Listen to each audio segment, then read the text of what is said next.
What's going on today? We're going to talk about how to build a team of assassins. I got my boy Shakeem the Meme Machine. You're probably wondering, why do we have a mic? To be honest, my beautiful videographer forgot or lost his microphone or a little mic, so we got to do one thing at a time. And by the way, I think it's going to help us because if I talk, I'm going to be here with you. Listen, if you guys don't know who I am, my name is Michael Barayev. I was able to build a team of 150-plus sales guy. And by the way, this guy was a big help and a big part of that building those teams. So if it wasn't for Shakeem the Meme Machine, you know what I'm saying, we couldn't have get it done. But now we have a solar company that's growing like crazy from coast to coast like butter on toast. So what I want to talk about today is how to build a team of assassins, because this guy right here is an assassin. And I want to know his perspective. How were we able, because by the way, he was not directly mentored by me in my business, right? It was me, it was J Moneybags, it was G Moneybags, and then it was him. So it was two people in between that mentorship, right? So tell me that experience of how that happened. And we're going to talk about the 5 things and a couple of other stuff on how to build an assassin team. But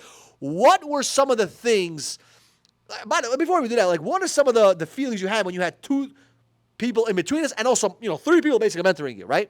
Very, very strong, man. We had a lot of structure back then. So with the structure and the fortification, it always felt like we were being protected. It always felt like that we had layers of protection and layers of fortification behind the things that we were going after. And when you have a why like that and having some fortification layers under that, always adds to the strength, brother.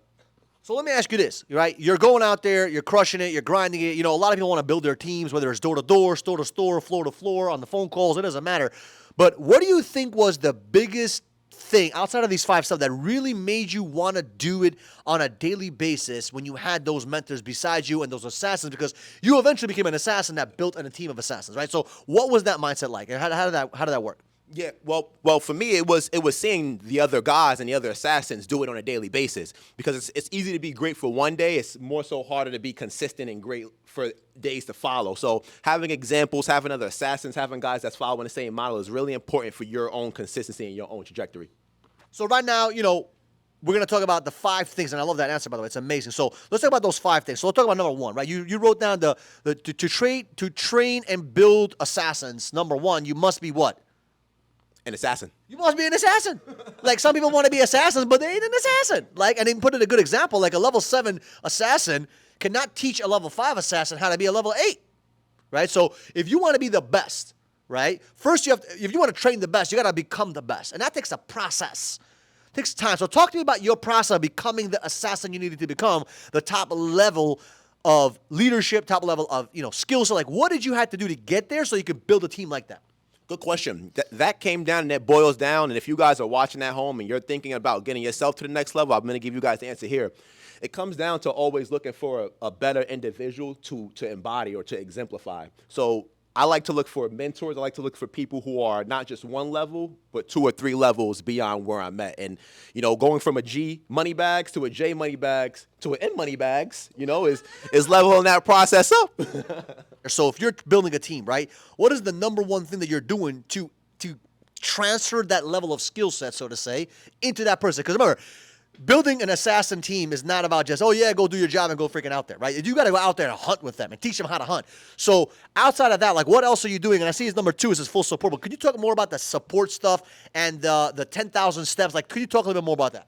Sure. So what the 10,000 steps is most people that are successful, they understand that in order to become successful, you have to have 10,000 attempts before you can get something. And I think that the real big difference between what we were doing and what other people are doing is that we watched and we were there for each step of the way with our guys, which allows each step they take to be a lesson and not just a step that they took in terms of experience.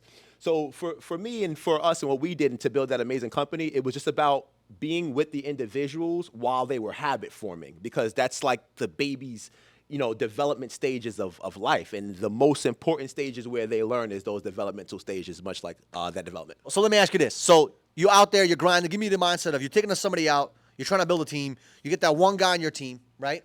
1 dude. How do you put all how do you put all the skills into him? Like, it's very difficult to go through those 10,000 steps by yourself. So what was given to you and what are you giving to your team now when you're doing so? Really, really, really good question. So for what I was given in terms of that 10,000 steps, I was given a standard. a daily standard every single day as a coach, as a mentor, as a leader. You want to set the bar every single day, because what that's going to do is it's going to create the drive for that 10,000 steps. And what I find that I'm doing, or what I do more so with my team, is that en route to their 10,000 steps, I like to make milestones. I like to make milestones because a 10,000 step journey is a really long journey, you know, and most people wouldn't want to take that. So I like to take a 2,000 step milestone and set particular targets and goals for the 2,000 step, and then en route we'll see that we're getting closer to the goal. I love it. That's what mentorship is about, guys, right? You got to be out there doing what you got to do, but also investing into other people by helping them see what you see. A lot of times as a leader, you see it and you think everyone sees it. But no, you got to help them see it. You got to clean their eyes a little bit, clean their fog, make them see. Like, for example, this is the next third thing, which is, after field calls and breaking down your days. There was a rule in my office. Man, I don't know if you remember, people used to walk in there with their breaking down, daily breakdown sheets and bring it into the office and drop it on the table. And I used to have like a pack of 30, 40 daily breakdowns because I would go over what they did the last day. Very important. If you're not breaking down your day with your guys, how do you expect them to become great? My mindset is this. I know that I'm a G, and if I need a bunch of Gs on my team, I need to show them how to be a G because 99% of people have no clue what it is to be a G, especially in the field that you're in. So you got to not only show them, but you got to tell them, you got to help them, you got to solve their problems and teach them how to solve their problems on their own as well.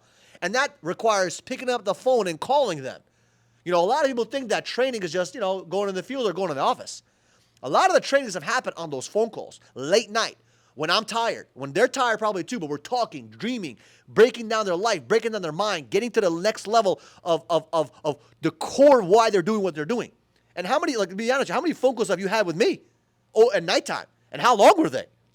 Hundreds, hours. Hours, right? Because that's what mentorship is. Mentorship is not done through osmosis. Mentorship is a physical act, and it's not easy, and it's not fun at times. And it may distract you from certain fun activities that you want to do. Like you may want to have fun with your boys, on Friday night. But guess what? On Friday night, I'm talking to one of my guys. And that's the big difference because everybody wants the fruit and the labor. But not many people want to, do what it takes to get to that fruit of labor, right? Everybody wants the accolades and the success, but nobody really wants to make that phone call and spend hours. Nobody wants to go out there and knock on those doors. Nobody wants to go out there and get mud on their face and get the sunlight. Like I got a farmer's tan for years. I'm okay with that. Put a little sun lotion, I'm fine. The breakdown sheet is one thing, but what about those game plans that you did with those guys? Like, how did that help your guys?